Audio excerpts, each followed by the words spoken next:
Hello everyone, start करते हैं इस यूनिट से जिसमें हम लोग पढ़ने वाले हैं। पार्ट 3 है ये, क्रॉप प्रोडक्शन एंड मैनेजमेंट का ना। इसमें हम लोग देखेंगे कि क्या डिफरेंस होता है बेसिकली मैन्योर और फर्टिलाइज़र में। जो डिफरेंस होता है वो समझने की कोशिश करेंगे। So the substances which are added to the soil in the form of nutrients for the healthy growth of plant are called manure and fertiliser. कोई भी चीज़ जो सॉइल में डाली जाती है न्यूट्रिएंट्स की फॉर्म में, बेसिकली जब हम न्यूट्रिएंट्स ऐड करते हैं सॉइल में किसके लिए, प्लांट की हेल्दी ग्रोथ के लिए, तो हम उसको मेन्योर या फर्टिलाइजर्स बोलते हैं। तो फिर मेन्योर और फर्टिलाइजर के बीच में डिफरेंस क्या होता है हमें वो देखना है, ठीक है। अब उसने क्या बोला, I saw a healthy crop growing in a farm, in the neighbouring farm the plant were weak, why do some plants grow better than other. कुछ प्लांट्स होते हैं जो मतलब बहुत अच्छे से उगते हैं, कुछ बहुत मतलब बेकार तरीके से उगते हैं, कुछ की ग्रोथ अच्छी होती है, कुछ देखने में भी अच्छे लगते हैं, कुछ बेकार लगते हैं। तो क्या रीज़न है कि वो इस तरह से मतलब वेरिएशन देखने को मिलती है। तो इसने क्या बोला, सॉइल जो होता है ना वो न्यूट्रिएंट सप्लाई करता है, ठीक है। Soil supply mineral nutrient to the crop plants. जो सॉइल होती है वो मिनरल न्यूट्रिएंट देती है क्रॉप प्लांट्स को। उसके बाद उसने बोला है these nutrients are essential for the growth of the plant. Plant की ग्रोथ के लिए, यानी अगर चाहते हैं कि प्लांट बहुत अच्छे से ग्रो हो तो उसके लिए इन न्यूट्रिएंट्स की ज़रूरत होती है। कुछ एरियाज में फार्मर ग्रो करते हैं crop after crop in the same, farmer grow crop after crop in the same field. Basically क्या हुआ, उन्होंने एक एरिया में क्रॉप को ग्रो किया, फिर उसके बाद दोबारा जब उसको मतलब काट लिया, हार्वेस्ट कर लिया, उसके बाद दोबारा उसी एरिया में सेम क्रॉप ग्रो कर दी। तो ये चलता रहता है काफ़ी टाइम तक। अब उसने क्या बोला, the field is never left uncultivated और फैलो। कभी भी फील्ड को ऐसा नहीं छोड़ा जाता कि ठीक है भाई अब थोड़ा रेस्ट मिल जाए। वो लगातार एक के बाद ग्रो करते रहते हैं। Imagine what happen to the nutrients. और आपसे अगर बोलें कि आपको इमेजिन करना है कि न्यूट्रिएंट्स को क्या हुआ होगा, बेसिकली वहाँ पे उस पर्टिकुलर पीस ऑफ लैंड में, सपोज यहाँ पे उसने क्रॉप ग्रो करी है, एक के बाद क्रॉप ग्रो करने के बाद यहाँ पे न्यूट्रिएंट्स बिल्कुल नहीं बचते, बिल्कुल ख़राब हो जाते हैं यहाँ पे न्यूट्रिएंट्स, ठीक है। उसने क्या बोला उसके बाद, now therefore farmers have to add manure to the field to replenish the soil with nutrients। Normally इसने क्या बोला कि जब भी कल्टीवेशन होता रहता है, एक मिनट ये वाली लाइन मिस हो गई, continuous cultivation of crops make the soil poor in nutrients. जब बार बार कल्टीवेशन होता रहता है तो क्या होता है, क्रॉप्स के अंदर ना कुछ भी न्यूट्रिएंट नहीं बचता है, मतलब बिल्कुल बेकार हो जाती है वो सॉइल, क्योंकि उसमें कुछ छोड़ा ही नहीं है, एक के बाद क्रॉप उगाते गए। इसीलिए फिर फार्मर्स को क्या करना पड़ता है, मेन्योर ऐड करना पड़ता है ताकि सॉइल रिप्लेनिश हो सके, मतलब जो उसके न्यूट्रिएंट्स उसने खोए हैं वो दोबारा उसमें आ सके, ये कोशिश करनी होती है। This process is called manuring. और इसी प्रोसेस को हम लोग क्या बोलते हैं, मेन्योरिंग बोलते हैं, इस पर्टिकुलर प्रोसेस को। नाउ यहाँ पे लिखा है इम्प्रॉपर और insufficient manuring result in weak plants. अगर अच्छे से मेन्योर नहीं दिया गया, न्यूट्रिएंट्स नहीं दिए गए जिसकी ज़रूरत है, तो उसकी वजह से जो प्लांट्स उगेंगे they can be weak plants, हो सकता है वो वीक हो। Manure is an organic substance obtained from the decomposition of plant और एनिमल वेस्ट। मेन्योर एक ऑर्गेनिक सब्सटेंस है, ठीक है। क्या करता है वो, डिकम्पोजिशन ऑफ प्लांट और एनिमल वेस्ट। प्लांट और एनिमल के डिकम्पोज होने के बाद जब वो नेचर में नेचुरली मिल जाता है उसके बाद मेन्योर मिलता है, तो इसीलिए उसका कोई जिसे कहते हैं ना हार्मफुल इफेक्ट भी नहीं होता। Farmer dump plant and animal waste in its pits at open places and allow it to decompose. यहाँ पे इसको हाईलाइट कर लो, फार्मर क्या करते हैं, खुले जब छोटे छोटे गड्ढे होते हैं उसमें जो भी उनके प्लांट्स का, एनिमल का वेस्ट आता है उसको खुले में डाल देते हैं और उसको डिकम्पोज होने देते हैं धीरे धीरे, ठीक है। वो उसको डिकम्पोज होने देते हैं कि नेचर में नेचुरली वो मिलता रहे। और ये जो डिकम्पोजिशन होता है ये किसकी वजह से होता है, it is caused by some micro organism. किसकी वजह से, माइक्रो ऑर्गेनिजम्स की वजह से। The decompose matter is used as organic manure. You have already learn about vermi composting in class 6। ये जो डिकम्पोज्ड मैटर होता है वो यूज़ होता है कैसे, एज ऑर्गेनिक मेन्योर। मतलब कि उन्होंने क्या किया, जो भी प्लांट सड़ रहे थे या एनिमल वेस्ट था उसको एक गड्ढे में डाल के कुछ टाइम नेचर में मिलने दिया, डिकम्पोज होने दिया, ठीक है। डिकम्पोज मतलब है कि छोटे छोटे जो सॉइल में माइक्रो ऑर्गेनिज्म है वो उस पर काम करेंगे। पहला चीज़ तो ये हुई। उसके बाद उन्होंने क्या किया, उसको यूज़ किया एज ऑर्गेनिक मेन्योर, क्योंकि वो अब तैयार हो गया है, वो खाद तैयार हो गई है, तो फिर उसको यूज़ किया एज ऑर्गेनिक मेन्योर। ठीक है। तो ये उसके बाद हम इसको 6th में ऑलरेडी पढ़ चुके हैं, बट थोड़ा बहुत आइडिया दोबारा से दे दिया है। नाउ नेक्स्ट पे आते हैं। ये एक छोटी सी एक्टिविटी है जिसमें क्या बोला है उसने, टेक मूंग और ग्राम सीड्स एंड जर्मिनेट देम। आप क्या कर सकते हो, मूंग के सीड्स या ग्राम के सीड्स ले सकते हो और उसको जर्मिनेट होने के लिए छोड़ सकते हो। उसके बाद आप क्या करोगे, छोटे छोटे से 3 इक्वल साइज के ऐसी चीज़ लो जिसके अंदर आप मतलब इक्वली सीड्स आप इकट्ठे कर लो, छोटे थोड़े थोड़े थोड़े थोड़े से। टेक 3 एम्प्टी ग्लासेस और सिमिलर वेसल्स, पहले तो उसे जर्मिनेट होने दिया। उसके बाद खाली ग्लास लिए, 3 खाली ग्लास, ठीक है, और उसमें सिमिलर वेसल्स जैसे मतलब 3 एकदम सेम ग्लास लिए, उनको ABC मार्क कर दिया। ए में आपने थोड़ा सा सॉइल डाला जिसमें आपने क्या डाला, काउ डंग मेन्योर। फिर से देख लो, ए वाले में आपने क्या किया था, काउ डंग मेन्योर। मैं यहाँ लिखती चलती हूँ ताकि आपको आइडिया रहे। ABC काउ डंग डाला यहाँ, ठीक है। उसके बाद है in glass B put the same amount of soil mixed with an little urea. इसमें यूरिया डाला, सॉइल प्लस मतलब यूरिया। पहले वाले में क्या किया था, सॉइल के साथ काउ डंग डाला था, ये लिख देती हूँ, ठीक है। Take the same amount of soil in glass 3C without adding anything. अब आपने यहाँ पे कुछ भी नहीं लेना, सिर्फ सॉइल लेना है और कोई चीज़ आप ऐड नहीं करोगे। यहाँ यूरिया है, यहाँ काउ डंग है। ना pour the same amount of water in each glass. Same amount of water मतलब ये ना हो कि बाद में हमने पानी उसमें ज़्यादा डाला था इसलिए हमारा ये उगा नहीं उगा, तो आपको सेम अमाउंट ऑफ वाटर लेना है हर।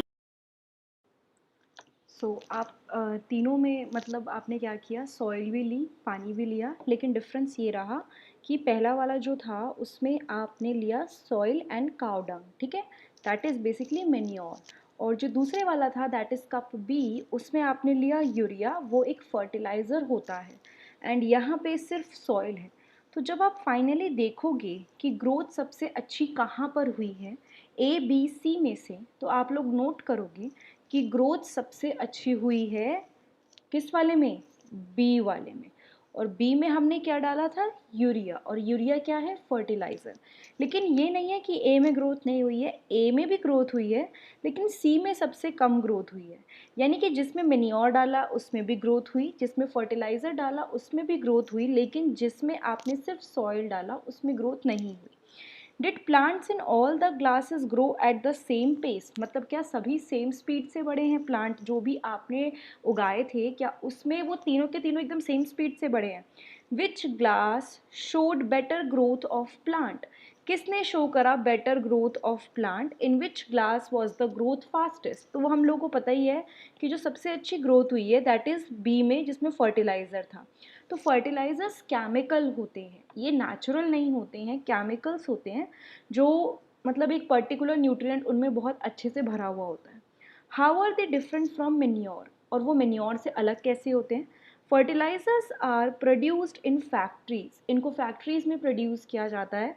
सम examples of fertilisers are urea, ammonium sulphate, super phosphate, potash, nitrogen, phosphorus and potassium. तो जो ये आप लिस्ट देख रहे हो ना, ये सारी लिस्ट है फर्टिलाइज़र्स की, ठीक है।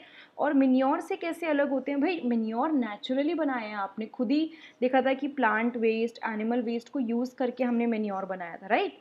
The use of fertilisers has helped farmer to get better yield of crop such as wheat, paddy and मेज।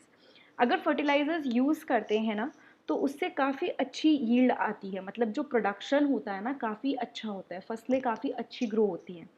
But excessive use of fertilisers, किसी भी चीज़ की अति बुरी होती है, मीन्स कोई भी चीज़ बहुत ओवर नहीं करनी चाहिए, क्योंकि जब फर्टिलाइजर्स बहुत एक्सेस में यूज़ होते हैं तो सॉइल बहुत कम फर्टाइल हो जाती है, उसको लेस फर्टाइल बना देते हैं। Fertilisers have also become a source of water pollution. Fertilisers एक सोर्स बन चुके हैं वाटर पोल्यूशन का। मतलब होता क्या है, फर्टिलाइजर्स फील्ड में से चले जाते हैं पानी में और वहाँ पे वो पानी को गंदा करते हैं, फिर वो पानी हम पीते हैं। तो that is the whole process. लेकिन बेसिकली वाटर पोल्यूशन में बहुत one of the major contributing factor जो है वो फर्टिलाइजर्स का है। देयरफॉर अगर आप चाहते हो कि हमें सॉइल की फर्टिलिटी भी हम मतलब बना के रखें और दूसरा पानी को भी नुकसान ना हो, तो इसका बेस्ट ऑप्शन है to use manure, organic manure. And why is that so? Manure क्यों यूज़ करना है? क्योंकि इसका कोई नेगेटिव इम्पैक्ट नहीं होगा, ये वाटर पोल्यूशन या कोई केमिकल से रिलेटेड प्रॉब्लम, कोई बीमारी क्रिएट नहीं करेगा, बिकॉज सब कुछ एकदम नेचुरल होता है। The use of manure improves soil texture as well as its water retaining capacity. जब मेन्योर यूज़ करते हैं ना, व्हेन वी यूज़ मेन्योर, तो सॉइल का टेक्सचर अच्छा होता है। सॉइल जिस तरह की दिखती है ना, वो बहुत बेटर तरीके की हो जाती है, अच्छी। मतलब एक तो होते हैं डल बेकार सॉइल जो इतनी ग्रोथ नहीं दे रही, और इसकी वजह से सॉइल काफ़ी अच्छी हो जाती है। और उसकी वाटर रिटेनिंग कैपेसिटी, कि वो वाटर को पकड़ के रखती है, काफ़ी टाइम तक वाटर को अपने अंदर रखती है, वो कैपेसिटी इसकी इम्प्रूव हो जाती है। एंड सबसे इम्पॉर्टेंट चीज़, जो न्यूट्रिएंट्स आपको चाहिए मेन्योर डालने से आपको वो सारे न्यूट्रिएंट्स मिल जाएंगे। एक और मेथड जो है, जो एक नेचुरल मेथड है जिसमें कुछ ऐड करने की ज़रूरत नहीं है, लेकिन उससे न्यूट्रिएंट्स ठीक हो सकते हैं, अच्छे हो सकते हैं। क्या मतलब? न्यूट्रिएंट्स अच्छे इन द सेंस कि सॉइल में वापस आ सकते हैं, रिप्लेनिश हो सकते हैं। एंड वो तरीका है क्रॉप रोटेशन। ना क्रॉप रोटेशन का फ़ायदा क्या होता है और ये क्रॉप रोटेशन होता क्या है? इसमें क्या होता है, डिफरेंट क्रॉप्स को ऑल्टरनेटली आप ग्रो करो। मैं आपको एक बार समझा देती हूँ। यहाँ पे ये क्रॉप की फील्ड है आपकी, ठीक है? इसको मैंने बांट दिया दो पार्ट में। अब देखो, यहाँ पे आपने ग्रो किया कुछ पर्टिकुलर क्रॉप, ठीक है? ये कुछ इसको फिर हार्वेस्ट कर लिया। यहाँ पे भी आपने सेम क्रॉप ग्रो किया था और इसको हार्वेस्ट कर लिया था। अब आपने क्या किया, ये जो पार्ट है, सॉरी, ये जो पार्ट है आप देख रहे हो ना, ये अंदर वाला, यहाँ पे आपने ना क्रॉप, जब आपने इसको हार्वेस्ट किया तो दोबारा यही क्रॉप उगा दी। लेकिन यहाँ पे आपने क्या किया, यहाँ पे आपने एक नई क्रॉप उगा दी। तो इस वाले का जो न्यूट्रिएंट है ए का, सपोज ये बी है, ए का न्यूट्रिएंट क्वालिटी बिल्कुल ख़राब होती जाएगी, क्योंकि आप एक के बाद सेम क्रॉप उगा रहे हो। और इसमें आप एक क्रॉप उगा रहे हो, फिर दूसरी क्रॉप उगा रहे हो, फिर पहली क्रॉप उगा रहे हो, या आप क्रॉप रोटेशन कर रहे हो। तो एक ही तरह के न्यूट्रिएंट ख़त्म नहीं होंगे और प्लांट्स के जो न्यूट्रिएंट्स हैं वो मेंटेन रहेंगे। सबसे अच्छा फ़ायदा होता है। अर्लियर फार्मर्स जो थे नॉर्थन इंडिया में, they use to grow legumes as fodder in one season and wheat in the next season. करते क्या थे पहले फार्मर्स, वो लेग्यूम्स जैसे कि जो भी एनिमल्स का खाना होता है, फॉडर उसको बोलते हैं, उसको पहले उगाते थे, एंड देन वीट उसको नेक्स्ट सीजन में उगाते थे। नाउ उसके बाद क्या होता था, नाइट्रोजन रिप्लेनिश हो जाता था इस तरीके से, क्योंकि लेग्यूम आपको पता होगा, लेग्यूम के अंदर होते हैं नाइट्रोजन फिक्सिंग बैक्टीरिया, ठीक है? लेग्यूम प्लांट जो क्रॉप्स होती हैं उनकी रूट्स में नाइट्रोजन फिक्सिंग बैक्टीरिया होते हैं, जो कि एटमॉस्फेरिक नाइट्रोजन को फिक्स कर लेते हैं। तो उससे जो सॉइल का नाइट्रोजन का लेवल है अपने आप बिना कुछ करे इम्प्रूव हो जाता है। नाउ अब बोला भी जाता है फार्मर्स को कि उन्हें लेग्यूम्स ग्रो करने चाहिए प्लस क्रॉप रोटेशन करना चाहिए। उससे फ़ायदा ये होगा कि भाई कोई भी न्यूट्रिएंट ख़त्म नहीं होगा। प्रीवियस क्लास में आपने राइजोबियम बैक्टीरिया के बारे में पढ़ा है, जो कहाँ पे रहता है, present in the nodules of the root of leguminous plant. जो लेग्यूमिनस प्लांट्स होते हैं, जैसे कि पी प्लांट हो गया, ग्राम हो गया, इन सब में होते हैं ये। इनकी रूट्स में ये बैक्टीरिया रहता है और एटमॉस्फेयर से नाइट्रोजन को फिक्स करता है। दे फिक्स एटमॉस्फेरिक नाइट्रोजन, ठीक है? नेक्स्ट पे आते हैं, ये टॉपिक इसको ख़त्म करते हैं फटाफट से। अच्छा टॉपिक है और इंटरेस्टिंग टॉपिक है और मार्क्स भी आते हैं इसमें। नो, आपसे अगर कोई भी पूछ ले कि डिफरेंस बताओ फर्टिलाइजर्स और मेन्योर में, तो आपके लिए बहुत ईजी है, लेकिन एक बार देख लो। फर्टिलाइजर्स मैन मेड होते हैं, इनऑर्गेनिक सॉल्ट होते हैं। ये जो भी चीज़ों से बना होता है, केमिकल चीज़ों से बना होता है, ऑर्गेनिक नहीं होती, या प्लांट्स और एनिमल से डायरेक्टली ली हुई नहीं होती। लेकिन ये जो मेन्योर होता है ये नेचुरल सब्सटेंस होता है, it's not a chemical substance. इसको भी आप ऐड कर सकते हो कि ये केमिकल होता है और ये नेचुरल होता है, ठीक है? तो fertiliser is a man made inorganic salt, manure is a natural substance जिसको आपने कैसे किया, by the decomposition of cattle Dang and plant residue. Cattle डंग मतलब गाय के गोबर या जो भी ये एनिमल्स होते हैं इनके गोबर से, क्योंकि इनके गोबर में भी या जो इनका डंग होता है इसके अंदर कई मिथेन मतलब जिसे कहते हैं ना अच्छे बैक्टीरिया भी होते हैं, ठीक है, मिथेनोजेंस जिसको बोलते हैं, तो वो हेल्प करते हैं मेन्योर को मतलब अच्छा बनने में। दूसरा केमिकल होते हैं ये फर्टिलाइजर्स, दीज आर नेचुरल। पहला पॉइंट, ये फर्टिलाइजर्स फैक्ट्री में प्रिपेयर किए जाते हैं एंड मेन्योर फील्ड में प्रिपेयर किए जाते हैं। फर्टिलाइजर्स कहाँ प्रिपेयर किए जाते हैं, फैक्ट्रीज में। इसको फील्ड में या कोई भी इंसान अपने घर में भी इसको बना सकता है, कोई दिक्कत नहीं है। और फर्टिलाइजर्स कोई भी ह्यूमस प्रोवाइड नहीं करते। ह्यूमस क्या होता है, ये बेसिकली एक तरह का डार्क कलर कंपाउंड हो गया जो डेड प्लांट्स और एनिमल से बनता है और सॉइल की फर्टिलिटी अच्छी करता है, ठीक है। तो फिर फर्टिलाइज़र से ये सब आपको नहीं मिलेगा, मिन्योर से आपको ये सब चीज़ें मिलेंगी। फर्टिलाइजर्स काफ़ी रिच होते हैं नाइट्रोजन, फॉस्फोरस एंड पोटेशियम में।